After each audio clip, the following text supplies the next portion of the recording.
I awoke to the jungle's heavy breath. The damp air clung to my skin, the kind of moisture that seeps into your bones and makes you feel older than you are, or at least older than I imagine I am. I don't remember my age, or even the beginning of this life, but I know the jungle like a second skin. The faint light of dawn filtered through the dense canopy above, casting intricate, shifting shadows on the ground.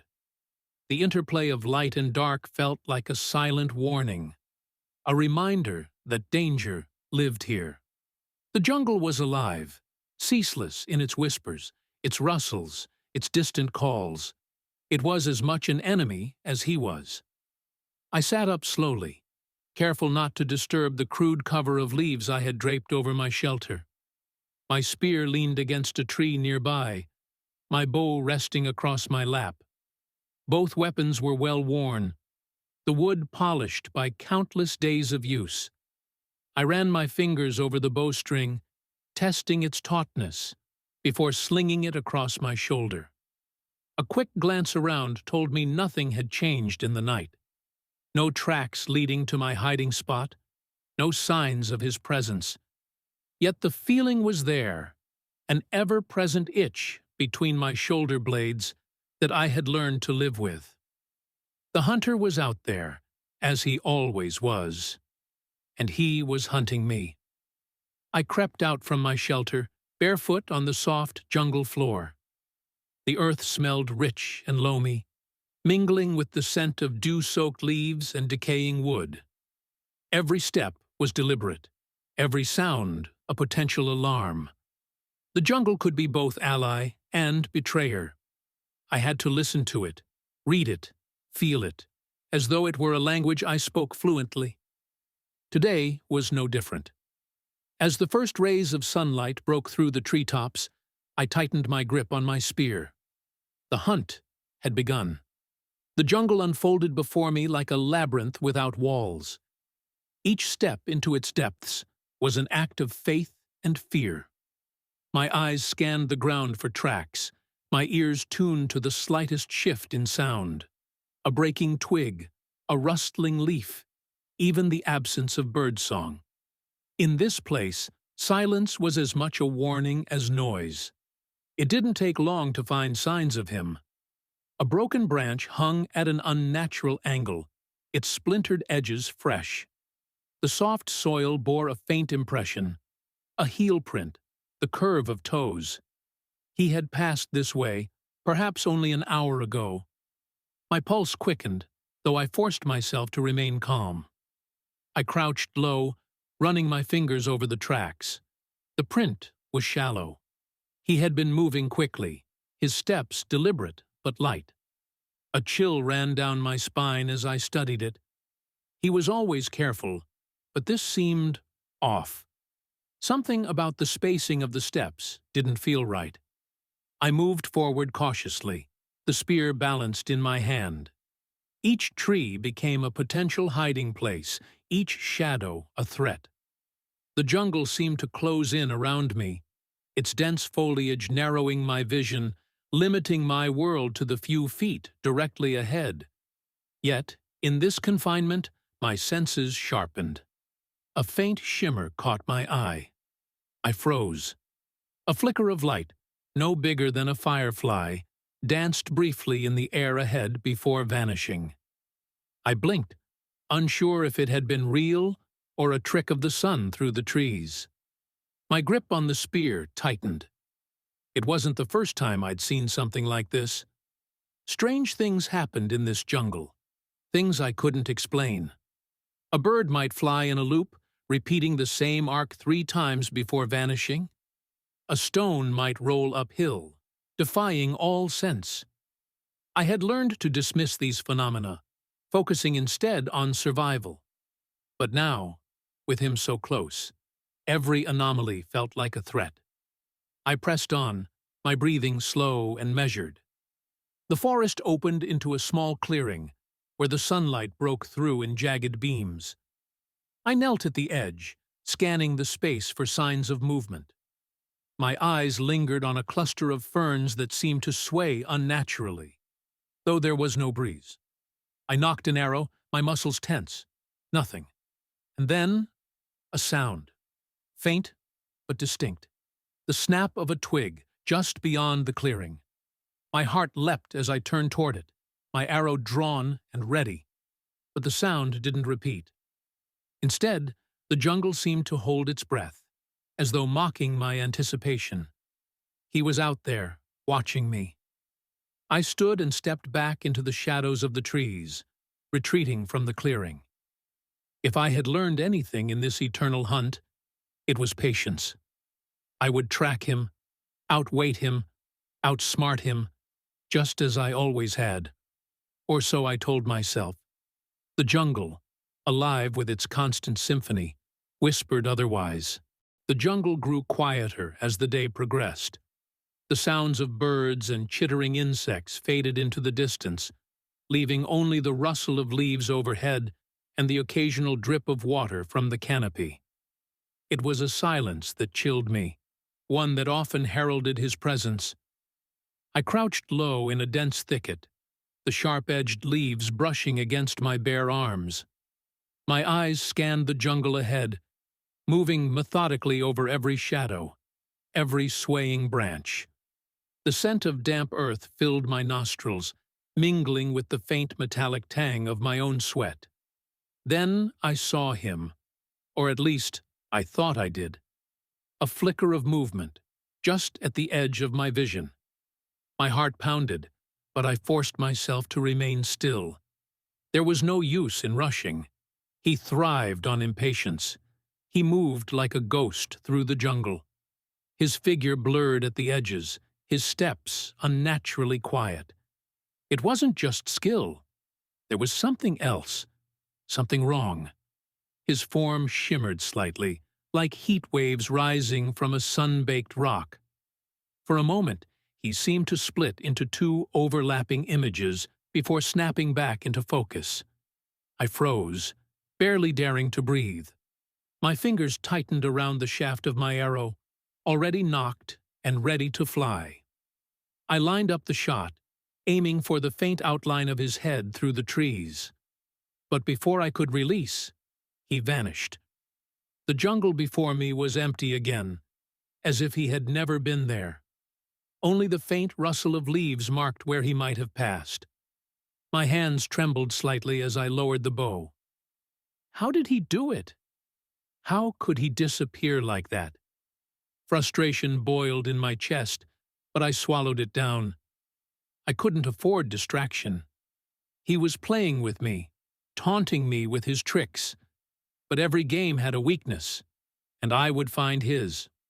As the afternoon sun climbed higher, I turned my attention to survival. Hunger gnawed at my stomach, a reminder that even the hunt couldn't overshadow the need for sustenance.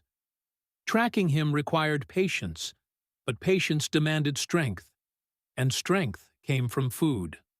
I found a small grove where wild fruit grew in clusters, their skins smooth and glistening in the dappled light. The air here was sweet, tinged with the faint aroma of ripened flesh. I scanned the area carefully, noting every possible hiding spot. This grove was too exposed for comfort, and the thought of him watching from the shadows made my skin crawl. The fruit was warm in my hand, its weight oddly comforting. I bit into it cautiously, letting the juice trickle down my chin. It was sweet, almost cloyingly so, but it filled the emptiness in my belly. I ate quickly, my eyes darting to the edges of the grove, always watching.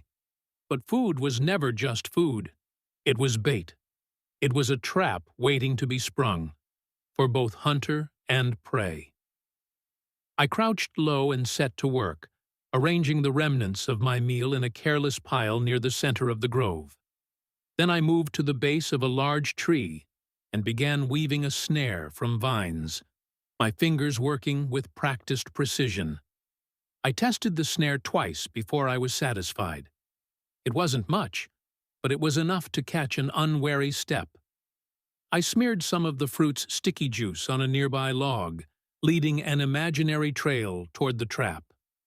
My spear leaned against the tree beside me, ready for the moment when I heard the snap of vines tightening around an ankle. The sun dipped lower, its light casting long shadows through the trees. The jungle seemed to grow heavier, the air thick with tension. I crouched beneath the tree, my body coiled like a spring. Waiting was its own kind of battle, a test of endurance and will. Every sound, every whisper of wind set my nerves on edge. Hours passed, but nothing came. No sound of footsteps, no shimmer in the air, just the jungle, vast and indifferent, mocking my vigilance. I finally allowed myself to relax, just slightly. Perhaps he had taken another path, found another target for his endless game. Or perhaps he was already circling back, waiting for me to make the first mistake. I wiped the juice from my hands and adjusted my grip on the spear. It didn't matter. The hunt would continue, as it always did. And when he came for me, I would be ready. Or so I told myself. The sun dipped below the horizon, and the jungle surrendered to the night. Darkness here was absolute. A living thing that wrapped itself around the trees and pressed in from all sides. The hum of insects rose like a tide, their chorus punctuated by the occasional distant cry of an unseen predator. I moved carefully, my spear held low, each step measured. This was the most dangerous time, when the jungle masked sound and shadow played tricks on the eyes. If he were watching, and he always was, this was when he'd strike. The remains of my fruit trap lay untouched, the vines slack in their loops. It had been a gamble, but I knew better than to rely on such simple tricks against him. He wasn't prey. He was a predator like me, always adapting, always one step ahead. A flicker of movement caught my eye, and my breath hitched. Across the clearing, between the trees, there was a shimmer, faint but unmistakable.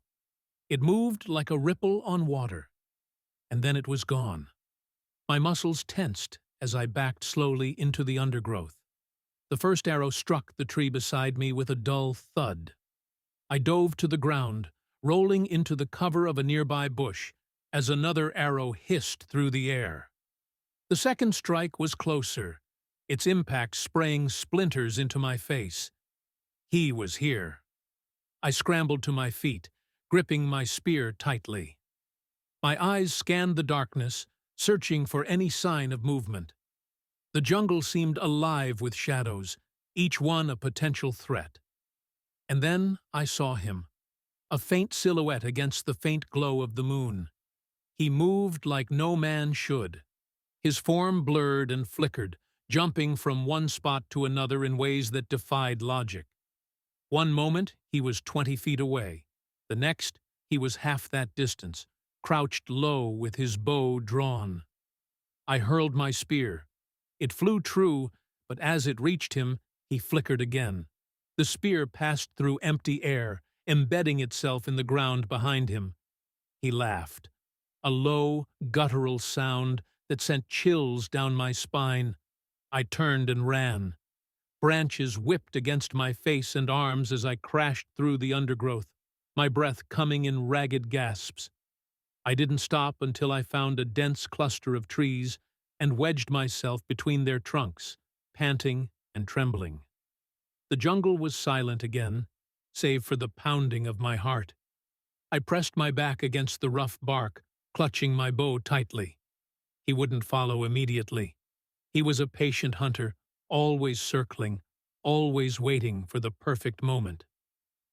I closed my eyes, forcing myself to breathe slowly. My mind raced with questions I couldn't answer. How did he move like that? How could he vanish and reappear so easily?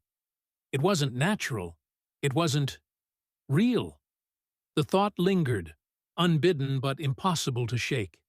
Something was wrong, not just with him, but with this world.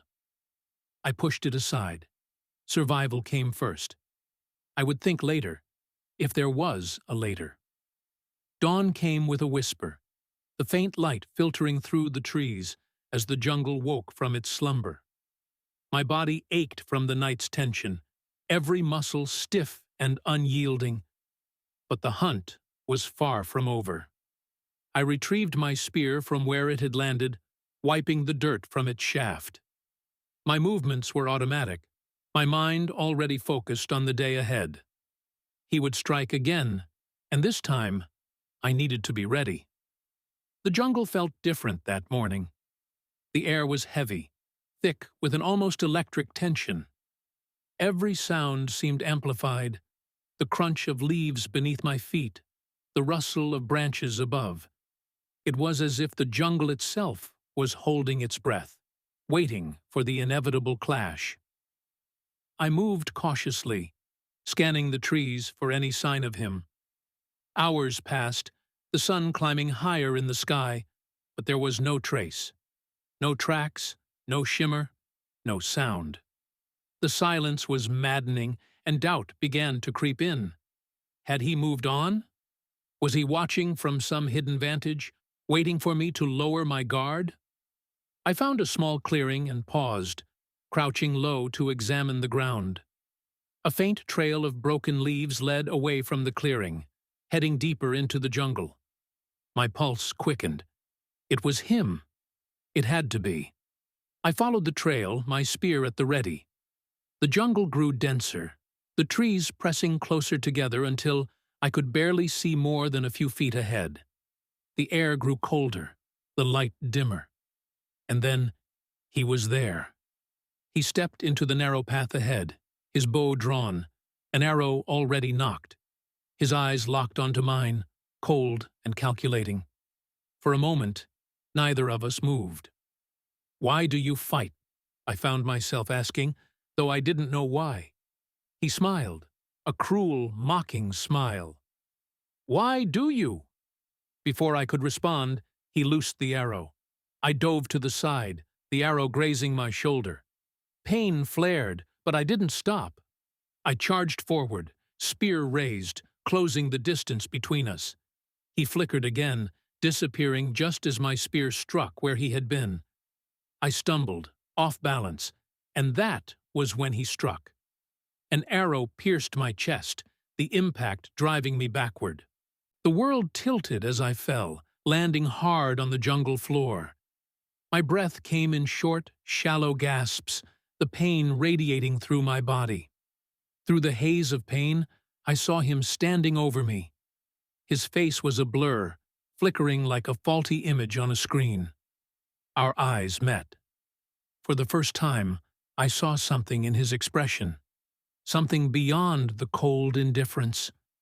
Was it pity? I tried to speak, but no words came.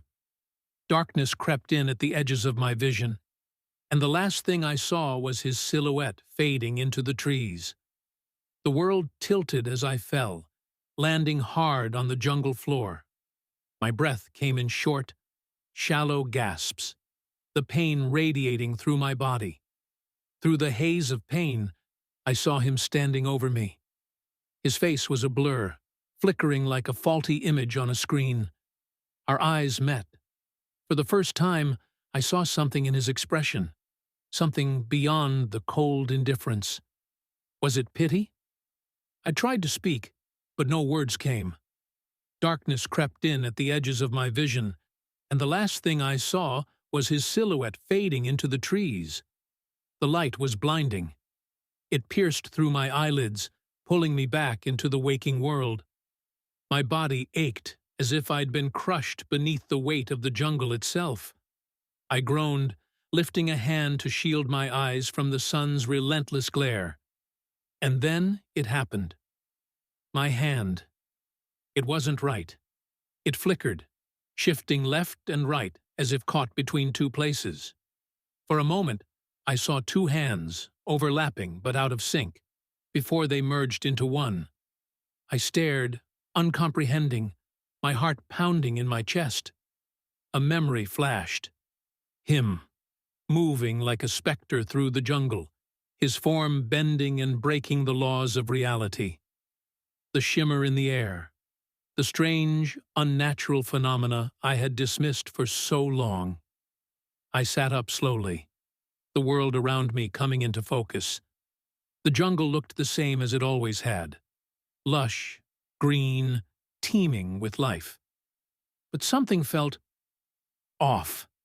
The air seemed too still, the shadows too sharp. It was as if I were seeing everything for the first time, and yet it was all wrong. I touched my chest where the arrow had struck, expecting pain, blood, something. There was nothing. No wound, no scar, just smooth, unbroken skin. My breath hitched as I pressed harder, trying to reconcile what I knew had happened with what I was seeing. The realization crept over me like a slow, inevitable tide. This wasn't real. It had never been real. A laugh bubbled up from my throat, soft at first, then louder, until it echoed through the trees. It was a laugh born of confusion, of madness, of the sheer absurdity of it all. I rose to my feet, testing my movements. My body felt lighter, quicker, as though the limitations I had once known were slipping away. I looked at my hand again, willing it to move. It flickered once more, but this time I wasn't afraid. I smiled. Hunter B had known. He had always known. The tricks, the way he seemed to bend the world to his will, it wasn't skill. It was understanding. I reached for my bow, slinging it over my shoulder. The hunt wasn't over. No, it was just beginning. But this time, I wasn't the prey. This time, I would find him. And this time, I would win.